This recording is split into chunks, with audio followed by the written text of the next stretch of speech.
ലഹരി പദാർത്ഥങ്ങൾക്കെതിരായിട്ടുള്ള നീക്കം അല്ലെങ്കിൽ ലഹരി പദാർത്ഥങ്ങൾക്കെതിരായിട്ടുള്ള പ്രവർത്തനങ്ങൾ എക്സൈസ് വകുപ്പ് ഒരു 2 രീതിയിലാണ് ഇപ്പോൾ നടത്തിക്കൊണ്ടിരിക്കുന്നത്. സപ്ലൈ അല്ലെങ്കിൽ ലഭ്യത അത് കുറയ്ക്കാൻ വേണ്ടി ഞങ്ങൾ എൻഫോഴ്സ്മെൻറ്റ് പ്രവർത്തനങ്ങൾ നടത്തുന്നു. ഇത് കൈകാര്യം ചെയ്യുന്നവരെ അറസ്റ്റ് ചെയ്യുന്നു, കേസെടുക്കുന്നു, അങ്ങനത്തെ കാര്യങ്ങൾ ചെയ്യുന്നു. സപ്ലൈ കുറയ്ക്കാൻ, അതായത് ലഭ്യത കുറയ്ക്കാൻ. മറുവശത്ത് ആവശ്യകത അഥവാ ഡിമാൻഡ് കുറയ്ക്കാൻ ഉദ്ദേശിച്ചിട്ട് കൊണ്ടുള്ളവയാണ് ഞങ്ങളുടെ ഈ വിമുക്തി പോലെയുള്ള സാമൂഹിക പ്രവർത്തനങ്ങൾ.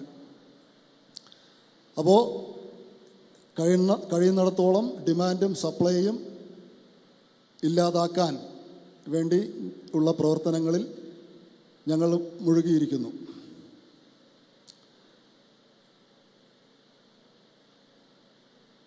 ലോകത്ത് ഒരുപാട് കുഴപ്പങ്ങൾ നമുക്ക് കാണാൻ കഴിയും.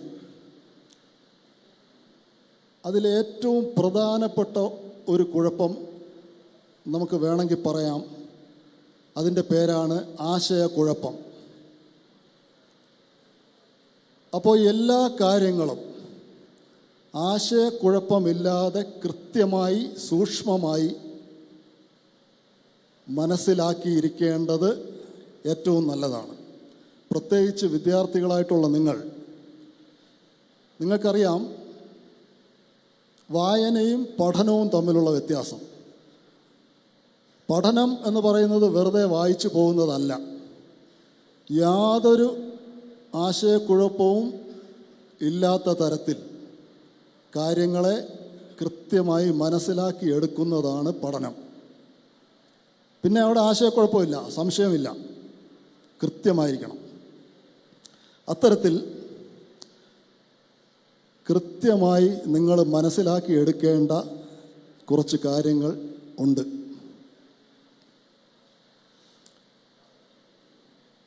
നമുക്ക് നമ്മുടെ ഇന്നത്തെ ലോകത്തിൻ്റെ ഒരവസ്ഥ പരിശോധിച്ചുകൊണ്ട് തുടങ്ങാം. ഇന്നത്തെ നമ്മുടെ ലോകത്ത് ഏറ്റവും ശക്തമായി നിലകൊള്ളുന്ന രാജ്യം ഏതാണെന്ന് ചോദിച്ചാൽ നിങ്ങൾക്ക് ആർക്കും വ്യത്യസ്ത അഭിപ്രായം ഉണ്ടാകുമെന്ന് എനിക്ക് തോന്നുന്നില്ല. നമുക്കെല്ലാവർക്കും അറിയാം, അല്ലേ? യുണൈറ്റഡ് സ്റ്റേറ്റ്സ് ഓഫ് അമേരിക്ക ആണ് നിലവിൽ ലോകത്തിലെ ഏറ്റവും ശക്തമായ രാജ്യം. അപ്പോൾ എന്താണ് അമേരിക്കയെ അത്രയും വലിയൊരു ശക്തിയാക്കുന്നത്? നമ്മൾ അറിയേണ്ടതുണ്ട്. ലോകമെമ്പാടും ഏകദേശം 800 സൈനിക താവളങ്ങൾ അമേരിക്കയ്ക്കുണ്ട്. നമ്മുടെ ഭൂഗോളത്തിൻ്റെ 800 സ്ഥലങ്ങളിൽ അവിടെയായി തമ്പടിച്ച് കിടക്കുകയാണ് അമേരിക്കൻ പട്ടാളക്കാർ. 10,000 ഉപഗ്രഹങ്ങളുണ്ട് അമേരിക്കയ്ക്ക്. H-1B എന്ന് പറയുന്ന വിസ കൊടുത്ത് ലോകത്തിലെ ഏറ്റവും മിടുക്കന്മാരെയും മിടുക്കികളെയും ഏറ്റവും മികച്ച ഗവേഷണ താമസ വേതന ഗവേഷണ സൗകര്യങ്ങൾ വാഗ്ദാനം ചെയ്ത് അമേരിക്കയിലേക്ക് എത്തിച്ച് ഏറ്റവും പുതിയ കണ്ടുപിടുത്തങ്ങൾക്ക് ജന്മം കൊടുക്കുന്ന നാടാണ് അമേരിക്ക. നിങ്ങൾക്കറിയാം, മൈക്രോസോഫ്റ്റിൻ്റെ തലവൻ ഒരു സുന്ദർ പിച്ചൈ അല്ലേ?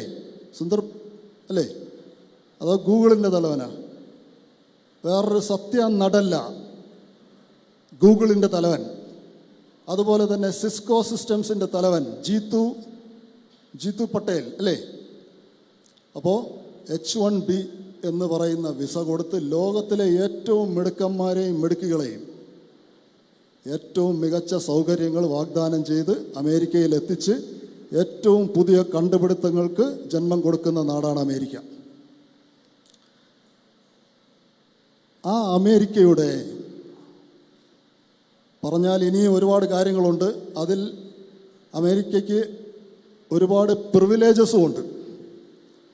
അതിൽ ഏറ്റവും വലിയ പ്രിവിലേജ് എന്ന് പറയുന്നത് ലോക കറൻസി ആയിട്ടുള്ള ഡോളറിൻ്റെ ഉടമ എന്നുള്ളതാണ്.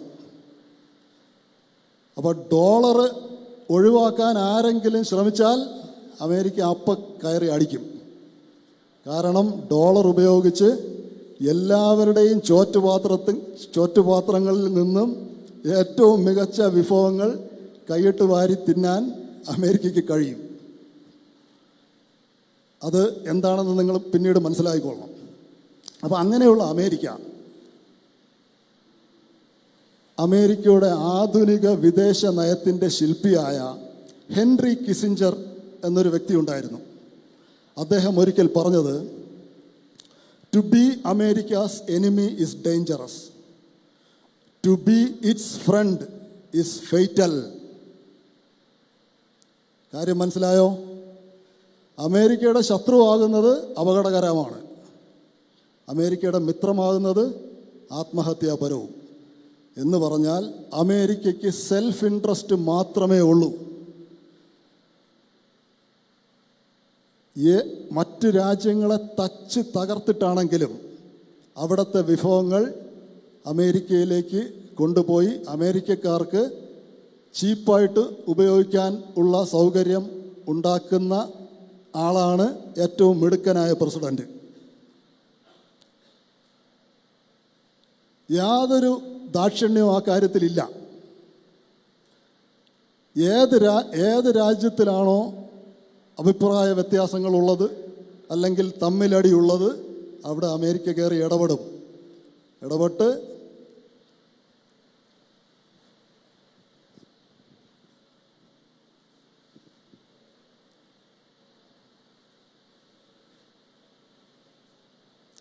ഇടപെട്ട് അമേരിക്കയുടെ താല്പര്യങ്ങൾ അവിടെ പ്രാവർത്തികമാക്കും. അപ്പോൾ അതവിടെ നിൽക്കട്ടെ. അപ്പം ഞാൻ നേരത്തെ പറഞ്ഞ ഏറ്റവും വലിയ 3 അമേരിക്കൻ കമ്പനികളുടെ ഇന്ത്യക്കാരായ മേധാവികളെക്കുറിച്ച് ഞാൻ പറഞ്ഞു. എന്താണ് നിങ്ങളെപ്പോലെയുള്ള കുട്ടികളെ അത്തരം നിലകളിൽ എത്തിക്കുന്നത്? അത് നിങ്ങൾ അറിയണം. നിങ്ങൾ ബ്രൂസ് ലീ എന്ന് പറയുന്ന ഒരാളിനെ കുറിച്ച് കേട്ടിട്ടുണ്ടോ? ബ്രൂസ് ലീ കേട്ടിട്ടില്ല? അപ്പൊ ബ്രൂസ് ലീ ഒരിക്കൽ പറഞ്ഞ ഒരു വാക്കാണ്, ഒരു സെന്റൻസാണ്, I don't fear a man who does 10,000 kicks, but I fear that man who does 1 kick 10,000 times. എന്താണ്? 10,000 കിക്ക് ചെയ്യുന്ന ഒരാളിനെ എനിക്ക് ഭയമില്ല. ഒരു കിക്ക് 10,000 പ്രാവശ്യം പ്രാക്ടീസ് ചെയ്യുന്ന ആളിനെയാണ് എനിക്ക് ഭയം. എന്താണ് അതിൻ്റെ അർത്ഥം? അർത്ഥം വളരെ ലളിതമാണ്. നമുക്ക് ഒരുപാട് കഴിവുകളൊന്നും ആവശ്യമില്ല, കുറച്ച് കഴിവുകൾ മതി. പക്ഷേ പെർഫെക്റ്റ് ആയിരിക്കുക. അപ്പോൾ 10,000 കിക്ക് അറിയേണ്ട കാര്യമില്ല, പക്ഷേ ഒരു കിക്ക് 10,000 പ്രാവശ്യം പ്രാക്ടീസ് ചെയ്യുമ്പോഴാണ് നമ്മൾ ഡേഞ്ചറസ് ആവുന്നത്, നമ്മൾ പെർഫെക്റ്റ് ആവുന്നത്.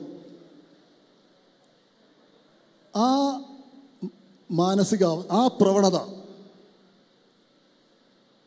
ആ മാനസികാവസ്ഥ, ആ ഡ്രൈവ് ഫോർ പെർഫെക്ഷൻ ആണ് നിങ്ങളെപ്പോലെ തന്നെയുള്ള സത്യ നടലെയും സുന്ദർ പിച്ചയെയും ജീതു പട്ടേലിനെയും അമേരിക്കയിലെ ഏറ്റവും മികച്ച 3 കമ്പനികളുടെ മേധാവികൾ ആക്കിയത്. വേറെ ഒന്നുമല്ല.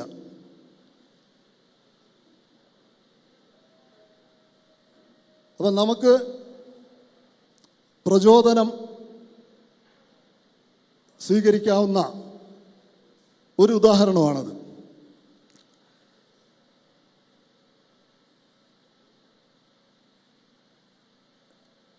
അടുത്തതായിട്ട് എനിക്ക് നിങ്ങളോട് പറയാനുള്ളത്, നിങ്ങളുടെ എല്ലാ 18 വയസ്സ് വരെ മാത്രമേ നിങ്ങൾക്ക് കുട്ടികൾ എന്നുള്ള പരിഗണന ലഭിക്കുകയുള്ളൂ. 18 വയസ്സാകുന്നതോടുകൂടി നിങ്ങൾ ചെയ്യുന്ന ഓരോ കുറ്റത്തിനും ശിക്ഷയുണ്ടാകും എന്നുള്ളതാണ്. ഓരോ കുറ്റത്തിനും ശിക്ഷയുണ്ടാവും. അതുകൊണ്ട് നിങ്ങൾ നന്നാകാൻ, നിങ്ങളെല്ലാവരും നല്ല കുട്ടികളാണ്, ആരും മോശമെന്നല്ല ഞാൻ പറയുന്നത്. പക്ഷേ നന്നാകാൻ 18 വയസ്സ് വരെ കാത്തിരിക്കരുത് എന്നാണ് എനിക്ക് പറയാനുള്ളത്. കാരണം പെട്ടെന്ന് ചിലപ്പോൾ നന്നാവാൻ പറ്റിയെന്ന് വരില്ല.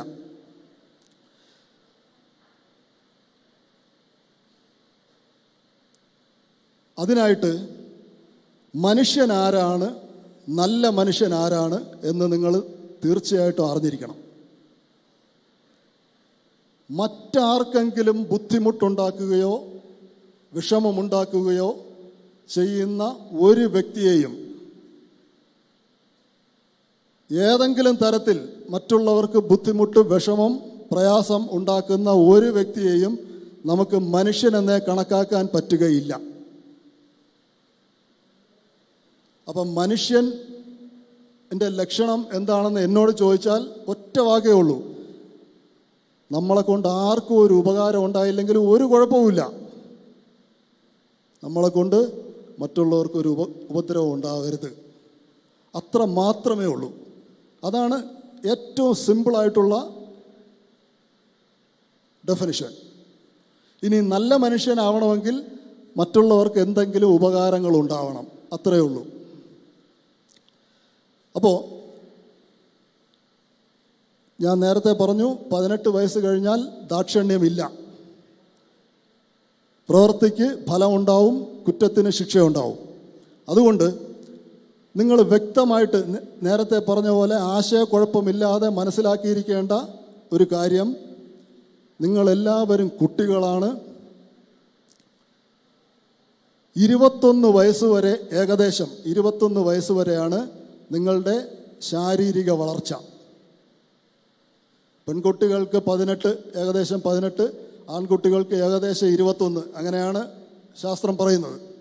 നിങ്ങളുടെ ശാരീരിക വളർച്ച 21 വയസ്സ് വരെയാണെങ്കിൽ നിങ്ങളുടെ തലച്ചോറിൻ്റെ വളർച്ചയും നിങ്ങളുടെ സ്വഭാവ രൂപീകരണവും അതുപോലെ തന്നെ നിങ്ങളുടെ വിദ്യാഭ്യാസ കാലഘട്ടവും ഏകദേശം 25 വയസ്സ് വരെ തന്നെയാണ്. 25 വയസ്സാവുമ്പോൾ മാത്രമാണ് നിങ്ങളുടെ തലച്ചോറ് പൂർണ്ണ വളർച്ച എത്തുന്നത്.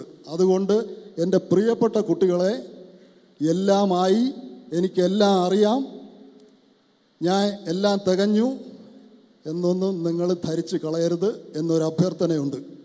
18 വയസ്സ് വരെ 25 വയസ്സ് വരെ യഥാർത്ഥത്തിൽ നിങ്ങൾ കുട്ടികൾ മാത്രമാണ്. ഒരു മനുഷ്യൻ്റെ ജീവിതത്തിലെ ഏറ്റവും നിർണായകമായ കാലഘട്ടം എന്ന് പറയുന്നത് ആദ്യത്തെ 25 വയസ്സാണ്. ആദ്യത്തെ 25 വയസ്സ്.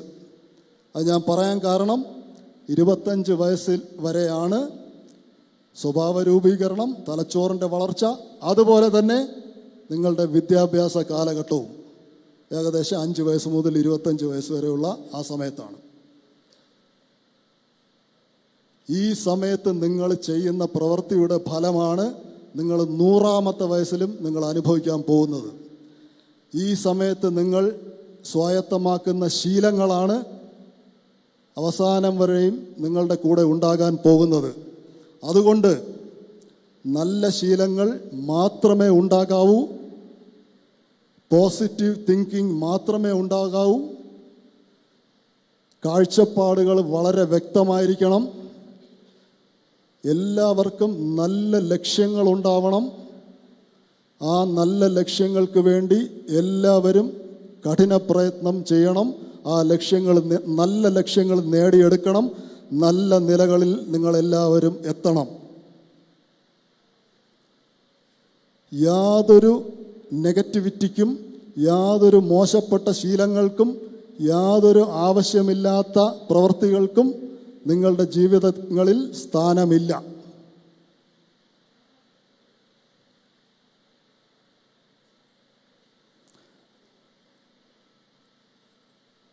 കാലഘട്ടത്തിനെക്കുറിച്ച് പറയുമ്പോൾ ഒരു ഉദാഹരണം പറയാതിരിക്കാൻ നിവർത്തിയില്ല. കാരണം പട്ടാളക്കാരുടെ ഇടയിൽ ഒരു പഴഞ്ചൊല്ലുണ്ട്. പട്ടാളക്കാർക്ക് രണ്ട് സീസണുകളാണുള്ളത്, യുദ്ധമുള്ള സമയവും യുദ്ധമില്ലാത്ത സമയവും. അപ്പോൾ യുദ്ധമില്ലാത്ത സമയത്ത് എത്ര നന്നായി തയ്യാറെടുക്കുന്നുവോ, എത്ര നന്നായി പരിശീലനം നടത്തുന്നുവോ, യുദ്ധം അത്രയും എളുപ്പമായിരിക്കും എന്നാണ് ആ പഴഞ്ചൊല്ലിൻ്റെ അർത്ഥം. യുദ്ധമില്ലാത്ത സമയത്ത് എത്ര കൂടുതൽ വിയർപ്പൊഴുക്കുന്നുവോ, യുദ്ധത്തിന് അത്രയും കുറച്ച് ചോര ഒഴുക്കിയാൽ മതിയാവും എന്നാണ് ആ പഴഞ്ചൊല്ലിൻ്റെ അർത്ഥം. The more you sweat in peace the less U bleed in വാർ എന്നാണ്. അപ്പം നിങ്ങൾക്ക് എല്ലാവർക്കും ഇപ്പോൾ സമാധാനത്തിൻ്റെ സമയമാണ്. നന്നായി തയ്യാറെടുത്ത്, നമ്മുടെ തയ്യാറെടുപ്പിൻ്റെ അടിസ്ഥാനത്തിലാണ് നമ്മൾ എല്ലാ പരീക്ഷകളും പരീക്ഷണങ്ങളും ജീവിതവും എല്ലാം നമ്മൾ നേരിട്ട് തരണം ചെയ്യുന്നത്. നമ്മുടെ തയ്യാറെടുപ്പിൻ്റെ അടിസ്ഥാനത്തിലാണ്. ഏറ്റവും ഭംഗിയായി തയ്യാറെടുപ്പ് നടത്താനുള്ള ആ നിർണായകമായ കാലഘട്ടത്തിൽ കൂടിയാണ് നിങ്ങൾ കടന്നു പോകുന്നത്. നല്ല ലക്ഷ്യങ്ങൾ നേടുമാറാകട്ടെ എന്ന് ആത്മാർത്ഥമായി പ്രാർത്ഥിച്ചുകൊണ്ട് ഈ വേദി എന്നെ ക്ഷണിച്ച ഇവിടുത്തെ ബഹുമാനപ്പെട്ട എല്ലാ സംഘാടകരെയും, വിശിഷ്യ ഈ ഉന്നതമായ മികച്ച ഈ സ്കൂളിൻ്റെ ഭാരവാഹികൾക്കും ഡിപ്പാർട്ട്മെൻറ്റിൻ്റെ പേരിലുള്ള ആത്മാർത്ഥമായ നന്ദി അറിയിച്ചുകൊണ്ട് പ്രതിജ്ഞ ചൊല്ലുന്നതിനേക്കായി എല്ലാവരോടും ഒന്ന് എണീറ്റ് നിൽക്കാൻ അഭ്യർത്ഥിക്കുന്നു.